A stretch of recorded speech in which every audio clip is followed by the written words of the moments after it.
Vote കളിച്ചോ സൂക്ഷിച്ചോ. AKGയുടെ സെന്ററിൽ നിന്നും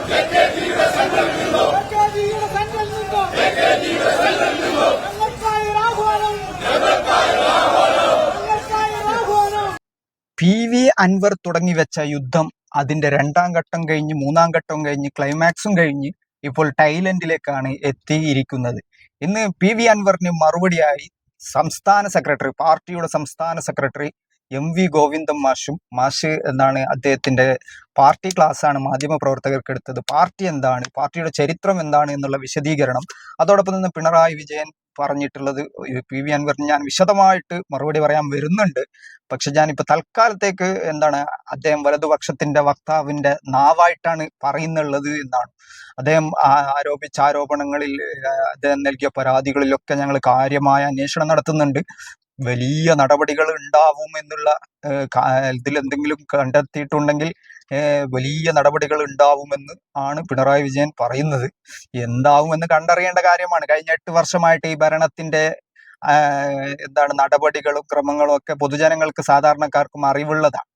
അപ്പോ ഇന്ന് പാർട്ടിയുടെ സംസ്ഥാന സെക്രട്ടറിയായ MV ഗോവിന്ദൻ മാഷ് പറഞ്ഞിരിക്കുന്നത് അൻവറിനെതിരെ പാർട്ടി അണികൾ ഈ കടന്നലാക്രമണം നടത്തണമെന്നാണ്. കടന്നലുകൾ പോലെ അദ്ദേഹത്തിന്റെ ഫേസ്ബുക്ക് പേജിലും അതോടൊപ്പം തന്നെ അദ്ദേഹം ഇരിക്കുന്നിടത്തും അദ്ദേഹം സംസാരിക്കുന്നിടത്തും ഒക്കെ പോയിട്ട് തങ്ങളുടെ കടന്നലാക്രമണം നടത്തണം എന്നുള്ള രീതിയിലുള്ള പരാമർശമാണ് പാർട്ടിയുടെ സംസ്ഥാന സെക്രട്ടറി ഉയർത്തിയിരിക്കുന്നത്. അൻവർ ഇതോടുകൂടി ഫിനിഷ് ആവണമെന്നാണ് പാർട്ടിയുടെ തീരുമാനം.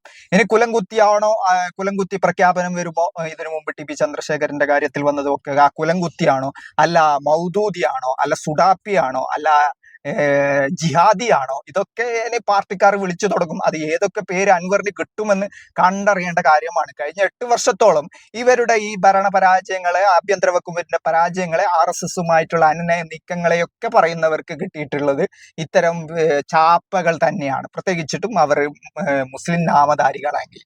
കാരണം അൻവർ ഇത്രയും ദിവസം പാർട്ടിയുമായി ബന്ധപ്പെട്ട് പാർട്ടിക്കും വേണ്ടി പാർട്ടി പറയുന്നത് പോലെ പ്രവർത്തിച്ച അൻവറാണ്. ഇതിനു മുമ്പ് പാർട്ടിയുമായിട്ട് തെറ്റിപ്പിരിഞ്ഞ MVR, അതോടൊപ്പം തന്നെ ഗൗരിയമ്മ, ഇവരൊക്കെ പിന്നീട് UDFൽ ചേക്കേറുന്നതാണ് കണ്ടത്. അത് മാത്രമല്ല RMPയെ സംബന്ധിച്ചും അത്തരം കാഴ്ചകളാണ് പിന്നീട് കാണേണ്ടി വന്നത്. കാരണം കേരള രാഷ്ട്രീയത്തിൽ 2 വലിയ മുന്നണികളാണുള്ളത്. അത് UDFും LDFുമാണ്. ഇപ്പൊ അതിനോടൊപ്പം തന്നെ BJPയും നിൽക്കുന്നുണ്ട്. പക്ഷെ ഈ 2 മുന്നണികൾ, ഒരു മുന്നണിയിൽ നിന്ന് മാറിയാൽ മറ്റൊരു മുന്നണിയിലേക്കാണ് സാധാരണ പോവാറുള്ളത്. പക്ഷേ അൻവർ ഇപ്പോ പറയുന്നത് ആളുകൾ ഉണ്ടെങ്കിൽ ഞാൻ പാർട്ടി ഉണ്ടാക്കുമെന്നാണ്. അതൊന്നും നടക്കാൻ പോകുന്ന കാര്യമല്ല. കാരണം ഒരു പിണറായി വിരുദ്ധതയുടെയോ അല്ലെങ്കിൽ കേവലം ഒരു സമയത്തുണ്ടായ വിഷയങ്ങളുടെ പേരിൽ ഒരു പാർട്ടി ഉണ്ടാക്കുക എന്നുള്ളതൊന്നും നടക്കുന്ന കാര്യമല്ല. ഒരു ലോങ് ടൈം റണ്ണിംഗ് ഒന്നും പുതിയ പാർട്ടികൾക്ക് അത്തരം ആശയങ്ങളില്ലാതെ, അടിത്തറയില്ലാതെ ഉണ്ടാക്കാൻ സാധ്യമല്ല. ഏതായാലും അൻവർ ഉയർത്തിവിട്ട പ്രശ്നങ്ങളെയാണ് ഇവിടെ അഡ്രസ്സ് ചെയ്യേണ്ടത്. അതല്ലാതെ അൻവറിന്റെ തള്ളക്കുന്നതെന്നൊക്കെ വിളിക്കുന്ന ഏർപ്പാട് എന്നുള്ളത് വളരെ മോശമാണ്. അത് ഇത്രയും ദിവസം അൻവർ പറഞ്ഞ ആരോപണങ്ങൾ തന്നെയാണ് അൻവർ കഴിഞ്ഞ ദിവസം പറഞ്ഞത്. പക്ഷെ അതിനോടൊപ്പം തന്നെ പിണറായി വിജയനെയും അദ്ദേഹത്തിന്റെ കുടുംബത്തെയും അതോടൊപ്പം തന്നെ പാർട്ടിയെയും കൂടി കൂട്ടിച്ചേർത്തു എന്നതാണ്. ബാക്കിയൊക്കെ ഇത്രയും ദിവസം പറഞ്ഞ കാര്യങ്ങളാണ്. അതിൽ P ശശിക്കെതിരെ നടപടിയെടുക്കില്ല എന്ന് വ്യക്തമാക്കി കഴിഞ്ഞു. ADGPക്കെതിരെ ഇതുവരെയായിട്ട് നടപടിയിട്ടില്ല. ADGPക്കെതിരെ ഇത് ആദ്യമായിട്ടുണ്ടായിരുന്ന ആരോപണമൊന്നുമല്ല. ഈ RSS നേതാക്കളുമായിട്ടുള്ള കൂടിക്കാഴ്ച ADGP നടത്തിയതിനു ശേഷം ഒക്കെ ഗവൺമെന്റിന്റെ കയ്യിൽ അത് കിട്ടിയിട്ടുള്ളതാണ്. അത് പിണറായി വിജയൻ അയച്ചിട്ടാണ് ഇതൊക്കെ നടത്തുന്നതും ഇത് ഡീലിങ്ങിന്റെ ഭാഗമാണെന്നും ഇതൊരു നെക്സസ് ആണെന്നും ഒക്കെ അൻവർ അവസാനം പറഞ്ഞു വെക്കുന്നുണ്ട്. ഏതായാലും ആളുകളെ പറ്റിക്കുന്ന പരിപാടി, ഏർപ്പാട് നിർത്തണം. ഏതായാലും ഇത്തരത്തിൽ ചെയ്തിട്ട് അതിനെ ചൂണ്ടിക്കാണിക്കുന്നവരെയൊക്കെ അൻവർ ഉയർത്തിവിട്ട പ്രശ്നം എന്നുള്ളത് ഇവിടുത്തെ ആഭ്യന്തര വകുപ്പുമായി ബന്ധപ്പെട്ടതാണ്. അതോടൊപ്പം തന്നെ RSSുമായി ബന്ധപ്പെട്ട വിഷയങ്ങളിൽ, സംഘപരിവാറുമായി ബന്ധപ്പെട്ട വിഷയങ്ങളിൽ ഇവിടുത്തെ സർക്കാർ സ്വീകരിക്കുന്ന സമീപനങ്ങളെ പറ്റിയാണ് അൻവർ പറഞ്ഞിട്ടുള്ളത്. അതോടൊപ്പം തന്നെ ഇവിടുത്തെ പ്രധാനപ്പെട്ട ന്യൂനപക്ഷ വിഭാഗമായ മുസ്ലിങ്ങൾക്ക് പലപ്പോഴും നീതി കിട്ടുന്നില്ല എന്നുള്ള കാരണങ്ങൾ ഇവിടെ വളരെ വ്യക്തമായിട്ടുണ്ട്. അത് കേരള രാഷ്ട്രീയത്തിൽ കഴിഞ്ഞ 8 വർഷത്തെ ചരിത്രം നോക്കിയാൽ എല്ലാവർക്കും വ്യക്തമാവുന്ന കാര്യമാണ്. പക്ഷേ മുസ്ലിം പക്ഷത്ത് നിൽക്കുന്ന പാർട്ടികളോ അല്ലെങ്കിൽ സംഘടനകളോ ഇത്തരം വിഷയങ്ങളിൽ വലിയ സമരങ്ങളോ അവർ പറഞ്ഞിട്ടുണ്ട്, ചെറിയ രീതിയിൽ എന്നല്ലാതെ മുഖ്യധാര മുസ്ലിം പാർട്ടികളും സംഘടനകളും വലിയ സമരത്തിന് ഇറങ്ങിയോ എന്ന് ചോദിച്ചാൽ അത്തരത്തിലില്ല എന്ന് പറയേണ്ടി വരും. കാരണം അവർക്ക് വേറെ മുഖ്യധാര മുസ്ലിം പാർട്ടികൾക്കും സംഘടനകൾക്കും താല്പര്യങ്ങൾ വേറെ ഉണ്ടാക്കാം. അവരും ചിലപ്പോൾ പിണറായി വിജയനുമായിട്ട് എന്തെങ്കിലും കാര്യങ്ങൾ സാധിക്കാനുള്ള അന്തർധാരയുണ്ടോ ഇല്ലയോ എന്നൊക്കെ അവർക്കേ അറിയാൻ പറ്റുന്ന കാര്യമാണ്. പൊതുസമൂഹത്തിന് സംശയങ്ങളുണ്ട് പല സമയത്തും പല വിഷയത്തിലും ഉണ്ടായിട്ടുള്ളത്. അപ്പോ പറഞ്ഞു വരുന്നത്, പ്രത്യേകിച്ചും മലപ്പുറം ജില്ലയിലാണ് ഈ വിഷയങ്ങൾ ഏറ്റവും കൂടുതൽ ഉണ്ടായിട്ടുള്ളത്. 12,000 കേസ് ഉണ്ടായിരുന്നിടത്ത് അത് 45,000 ആക്കിയിട്ട് ഉയർത്തുകയാണ്. എന്തെങ്കിലും ചെറിയ വിഷയങ്ങൾ ഉണ്ടായിക്കഴിഞ്ഞാൽ അല്ലെങ്കിൽ ഒരു FIR രജിസ്റ്റർ ചെയ്യേണ്ടത് 4ഉം 5ഉം ഒക്കെ ആയി രജിസ്റ്റർ ചെയ്യുക. തൃശ്ശൂരിലെ പൂരം കലക്കുക, പൂരം കലക്കിക്കൊണ്ട് സുരേഷ് ഗോപി ജയിപ്പിക്കുക. സുരേഷ് ഗോപി പൂരം കലക്കിയ സ്ഥലത്തേക്ക് മന്ത്രിമാർ വന്നാൽ, ഇന്ന് സുനിൽകുമാർ പറഞ്ഞിരിക്കുന്നത് മന്ത്രി രാജ്യം വന്നാൽ അവിടെ RSSകാർ വലിയ പ്രശ്നമുണ്ടാക്കുമെന്ന് പറഞ്ഞുകൊണ്ട് മന്ത്രിയെ ബ്ലോക്ക് ചെയ്ത ഇടത്താണ് സുരേഷ് ഗോപി ആംബുലൻസിൽ വിക്കണുമായിട്ട് ഇട്ട് വന്നിട്ട് അവിടെ എത്തിയിട്ടുള്ളത്, ഈ തൃശ്ശൂർ പൂരം പ്രശ്ന അലങ്കോലമായ സമയത്ത്. അപ്പോ ഈ മൊത്തത്തിൽ പറഞ്ഞു വരുന്നത് ഈ ആഭ്യന്തര വകുപ്പിന്റെ കൊള്ളരുതായ്മകളാണ്. ആ പ്രശ്നങ്ങളെ പറ്റിയാണ് സംസാരിക്കേണ്ടത്. അല്ലാതെ അൻവറിന്റെ പാരമ്പര്യ ചരിത്രവും കമ്മ്യൂണിസ്റ്റ് പാർട്ടിയുടെ പാരമ്പര്യ ചരിത്രവും EMSന്റെയും AKGയുടെയും ഭൂകാല ചരിത്രവും ഒന്നും ഇവിടെ ആർക്കും അറിയേണ്ട ആവശ്യമില്ല, ആരും ചോദിച്ചിട്ടുമില്ല. ഇവിടെ അൻവർ ഉയർത്തിയ പ്രശ്നങ്ങളെ പറ്റി മാത്രമാണ് ചോദ്യങ്ങൾ ഉള്ളത്. അത് RSSുമായിട്ടുള്ള ബന്ധങ്ങൾ, ADGP RSS നേതാവിനെ കണ്ട കാര്യത്തിൽ, അതോടൊപ്പം തന്നെ ഇത്രയും ആരോപണങ്ങൾ ഉണ്ടായ ADGPയെ എന്തുകൊണ്ട് ഇതുവരെ മാറ്റുന്നില്ല, ഇനി മാറ്റുകയില്ല എന്നുള്ള രീതിയിൽ മുഖ്യമന്ത്രി സംസാരിക്കുന്നു.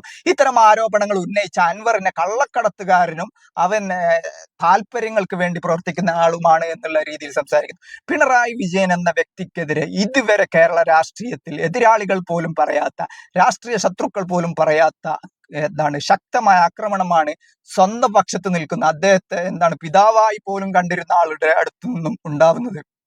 കേരള രാഷ്ട്രീയത്തിൽ ഇതുവരെ ഇത്തരം ഒരു കാര്യം സംഭവിച്ചിട്ടില്ല.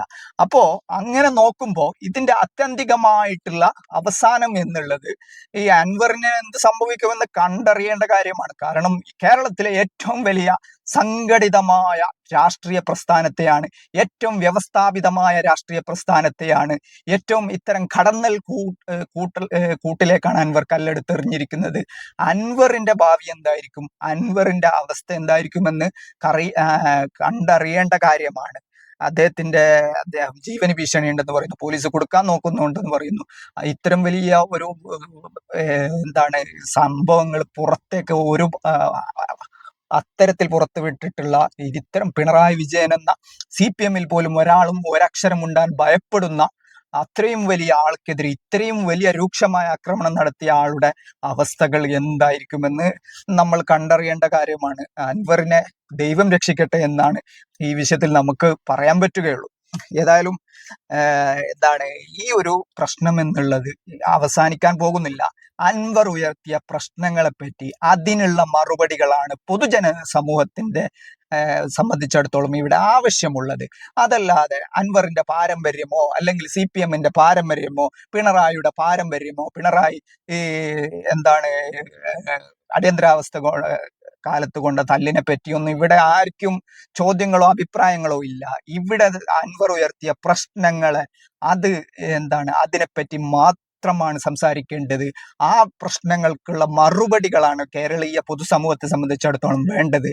അല്ലാതെ ഇതിനെ ഡൈവേർട്ട് ചെയ്തുകൊണ്ട് മറ്റൊരു രീതിയിലേക്ക് അവതരിപ്പിച്ചുകൊണ്ട് അൻവർ ഈ പോലീസ് സ്വർണം തട്ടിപ്പറിക്കുന്ന ആളുകളുമായിട്ട് കണ്ട് അവർക്കുണ്ടായ അനുഭവങ്ങളെ പുറത്തു കൊണ്ടുവന്നു എന്നതിന്റെ പേരിൽ അൻവറിനെയും കള്ളക്കടത്തുകാരനായും കൊള്ളക്കാരനുമായും ഒക്കെ ചിത്രീകരിക്കാൻ തുടങ്ങിയിട്ടുണ്ട്. ഇത്രയും ദിവസം വായടക്കി ഒന്നും പറയാതിരുന്ന ആളുകളൊക്കെ ഇപ്പോ അത്തരത്തിലാക്കി മാറ്റിയിട്ടുണ്ട് തങ്ങളുടെ അഭിപ്രായങ്ങൾ.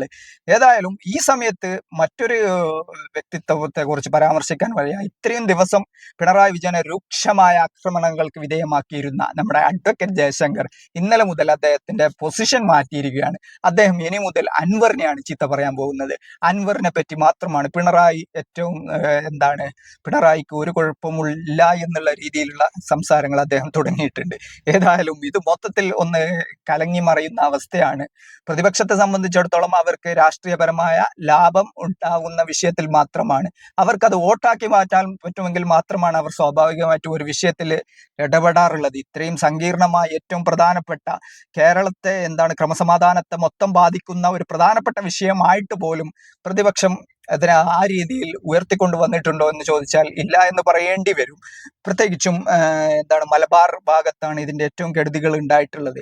ഏതായാലും ഏഹ് സർക്കാരുമായി ബന്ധപ്പെട്ട പ്രവർത്തനങ്ങളിൽ പൊതുപ്രവർത്തകർക്ക് ഒരു രീതിയിലുള്ള പ്രവർത്തനങ്ങൾ നടത്താൻ പറ്റുന്നില്ല എന്ന് പറയുമ്പോൾ ഇന്ന് എന്താണ് ഇതുവരെ കാണാത്ത എം സ്വരാജിനെ പോലെയൊക്കെയുള്ള ആളുകൾ ഇതിൽ മറുപടിയുമായിട്ട് വന്നിട്ടുണ്ട്. ഇത്രയും കാലം അദ്ദേഹം എവിടെയായിരുന്നു എന്ന് നമുക്കറിയില്ല. ഏതായാലും PV അൻവർ വിഷയത്തിൽ അദ്ദേഹം പ്രതികരിച്ചിട്ടുണ്ട്. അൻവറിന്റെ വഴിയും പാതയും ശരിയല്ല, അദ്ദേഹം എങ്ങോട്ടാണ് പോകുന്നത് എന്നാണ് അദ്ദേഹം പറഞ്ഞു വെക്കുന്നത്. ഏതായാലും വഴിയും പാതയും ഒക്കെ അവിടെ ഇരിക്കട്ടെ. പക്ഷേ കേരളത്തെ പൊതുസമൂഹത്തെ സംബന്ധിച്ചിടത്തോളം അൻവർ ഉയർത്തിയ പ്രശ്നങ്ങൾ, ആഭ്യന്തര വകുപ്പുമായി ബന്ധപ്പെട്ട വിഷയങ്ങൾ, പോലീസുമായി ബന്ധപ്പെട്ട വിഷയങ്ങൾ, പൂരം കലക്കൽ, അതുപോലെ തന്നെ RSS നേതാവുമായിട്ടുള്ള കൂടിക്കാഴ്ച, ഇതിലൊക്കെ ഉണ്ടായ ബാന്ധവങ്ങൾ, ഇതൊക്കെയാണ് കേരളീയ പൊതുസമൂഹത്തെ സംബന്ധിച്ചിടത്തോളം അറിയേണ്ടത്. അതോടൊപ്പം തന്നെ മുഖ്യമന്ത്രിയുടെ പൊളിറ്റിക്കൽ സെക്രട്ടറിക്കെതിരായ ആരോപണങ്ങൾ പാർട്ടി ഒരുപാട് തവണ നടപടിയെടുത്ത ആളൊക്കെയാണ് ഈ ശശി എന്നുള്ള ആൾ. അദ്ദേഹം പിന്നീട് ജില്ലാ കമ്മിറ്റിയിൽ ഉണ്ടായിരുന്ന ആൾ സംസ്ഥാന കമ്മിറ്റിയിലേക്ക് എത്തിയിട്ടാണ് അദ്ദേഹം പോലീസിന്റെ മുഖ്യമന്ത്രിയുടെ പൊളിറ്റിക്കൽ സെക്രട്ടറി ഒക്കെ ആയിട്ട് മാറിയത്. പാർട്ടിയുടെ നടപടി അങ്ങനെ ഇങ്ങനെയൊക്കെയാണ്, അത് പലപ്പോഴും പല രീതിയിലായിരിക്കും. ഏതായാലും കേരള രാഷ്ട്രീയത്തിൽ മുടി ചൂടാമനായിരുന്ന, ആർക്കും ചോദ്യം ചെയ്യാൻ പറ്റാത്ത, എല്ലാവരാലും അടക്കി വാണിരുന്ന പിണറായി രാജാവ്, അവർ തന്നെയാണ് പിണറായി വാണിടും കാലം എന്നുള്ള രീതിയിലുള്ള അന്നൊരു ഇതൊക്കെ ചെയ്തിരുന്നത്. അദ്ദേഹത്തിനെതിരെ അൻവർ എന്ന ഒരു സാധാരണ MLA ആണ് ഇത്തരം രീതിയിൽ ഇത് നടത്തിയത്. ഏകാധിപതികളുടെയൊക്കെ ചരിത്രം അത്തരത്തിലാണ്. ഏകാധിപത്യ പ്രവണത കാണിക്കുന്ന ആളുകൾക്കിടെ ഇടയിൽ തന്നെയാണ് ഇത്തരം ആളുകളെ ഉണ്ടാവുക. അതിനെ എതിർക്കുന്ന ആളുകൾ അതിൽ നിന്ന് തന്നെയാണ് ഉണ്ടാവുക എന്നാണ് ഇതുവരെയുള്ള ചരിത്രം.